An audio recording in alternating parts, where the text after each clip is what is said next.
Hi, I'm Butch, and I like to make ball-jointed action figures and their accessories. Have any of you ever wanted to make an actual action figure out of your Dungeons and Dragons character? Well, that's exactly what I did here. I decided to make my strongest Dungeons and Dragons character. At almost 40 years old, and with over 2 decades of play, over hundreds of campaigns, and multiple dungeon masters. Watch as I make Row and listen to his story. On the fringes of Menzoberranzan sits the house of the eZerine family. Not a strong house in the ways of political power, but powerhouse in the world of commerce. Deep beneath House Erzerine, they are preparing to lay to rest the mother matron of their house. Being a very reclusive family and not socializing with much of their own kind, their crypt of the matrons is renowned across the city.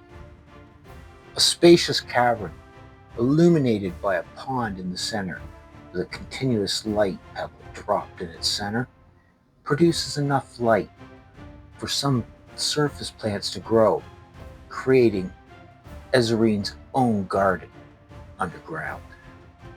A crescent of former mother matrons sits across from the entrance, peering in to the illuminated pool.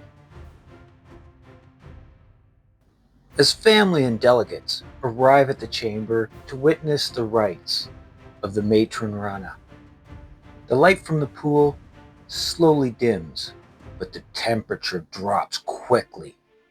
The one room in House Erzerine that had never seen a shadow was now totally eclipsed by them. What had started as a chill now had everyone in attendance frozen in place, watching, seeing movement from the corner of their eyes. The shadows had become alive. Out of the darkness, a large figure approaches the body of the mother matron Rana. As it moves towards her, it almost draws darkness to it. In front of its captive audience, the smoky specter starts performing the last rites on the matron mother. With the wave of its hand, the larger one summons smaller ones that come and drape Rana's body in silver and jewels. With words in an unknown language, the dark entity holds his hand out, and the deceased mother matron reaches up and grabs it. She sits up from the cold slab where she'd been lying, looking out across her family and friends that had come. The shadow figure, still holding the matron's hand, leads her to the center of the glowing pool. Walking across its waters to a silvery throne that no one had noticed prior to walking into the chamber, hovering inches above the glowing pool. The former matron mother looks out over her family, grins, and nods to the apparition. The shadow, becoming less smoke and more form, bends down and kisses her forehead. A reaction starts. For those in the house of Erzerine, do not put to rest their mother matrons, but let them rule for eternity upon a throne. They place their body upon it, and they transmute them to stone.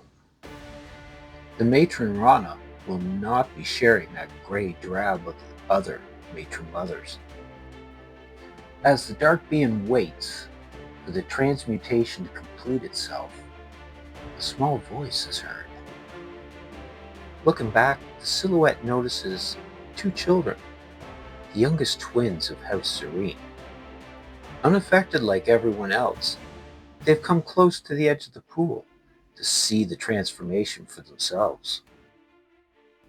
Frozen in the crowd of spectators, a mother helplessly watches as nothingness, given physical form, kneels down before her children.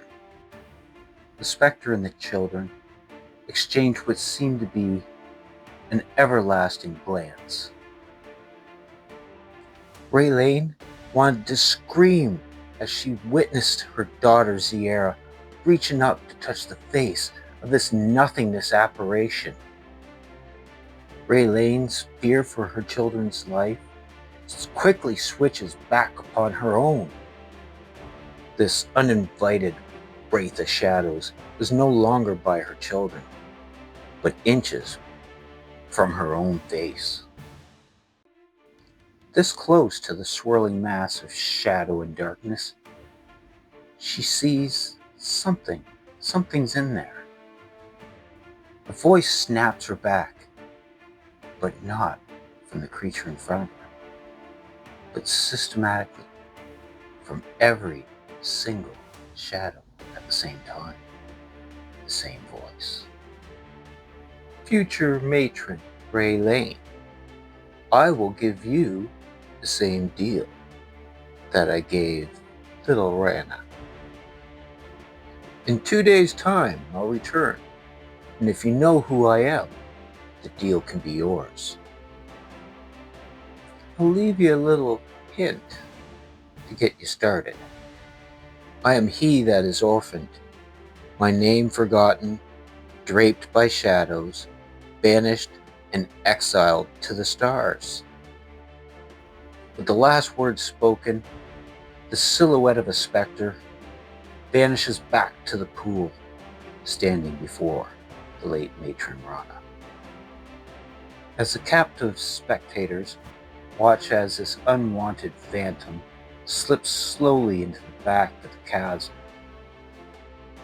As the temperature in the chamber rises, so does the light from the pool, stopping at just below irritating for a drow. Now, finally able to move, Raylene rushes to the pool to claim her children. Before she can even give either of the twins any trouble for being so reckless, Zar, her son, looks up at her and says, "He wouldn't hurt us, Mom. He's our family." Raylene, quickly noticing that her and her children were starting to draw a lot more attention than one drow would ever like, even in her household. Bombarded with questions that she had no answers for, she was quite happy seeing Gringar, the retired house mage. Known to be at least 2,000 years old, and maybe as old as dirt, he is still spry enough to put guards on task when he pulls his pair of short swords. Easily shooing curious family members away from Raylene and her children, he offers to escort her back to her room. As Gringar accompanies them down the hall, Raylene becomes lost in thought as Gringar chatters with the kids. Once stopped, Raylene notices they are standing in front of the door of the late matron Rana. Before Raylene can even protest, Gringar swings open the door. Raylene's eyes became transfixed instantly on a painting across from the doorway. At first, she thought it was a painting of her twins, but the girl was about 40, and the boy had to be closer to 60. Then, little Ziera surprised even the old mage by tugging on his robes, looking up and asking, "Who's Row?" For my second year on YouTube, I've decided to switch things up a little bit. This is one of my modular characters that can actually fully come apart. And what I'm going to do is, as I progress in this story and different outfits come about, I will make them. And they'll be able to interchange with other outfits from different parts of different stories. Row is going to cover my need to make medieval things. But if you like my tutorials and would like something that explains how I'm building the things I'm building, don't worry. I will also be doing a green army girl that is built the same way, but where I explain the process on how she's actually made instead of a story. This is going to allow me not to just keep making figures, but make a lot of accessories and furniture for these characters, which is something I also want to do and include in my channel. I'll also be including a third different character this year. My quest to build the perfect ball-jointed Generation 1 Monster High body that can wear and use all the first generation clothes and accessories, including shoes. Thank you for watching. If you enjoyed this video, please give us a like. Don't forget to choose subscribe and notify so you'll know when the next part of Row's story comes out.